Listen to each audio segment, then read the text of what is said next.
கடலலை கொஞ்சும் திருச்செந்தூரில் விஸ்வரூபமே வேலையா பழமுதி சோலை அறுபடை வீடும் புண்ணிய தரிசனம் முருகையா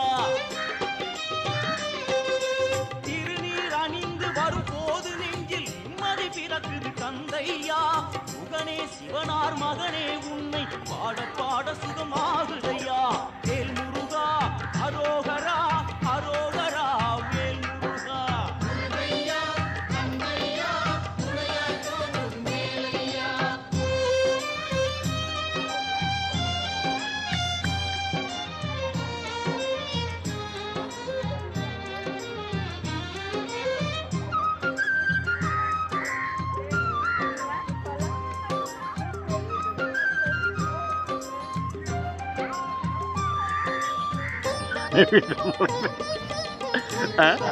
நானே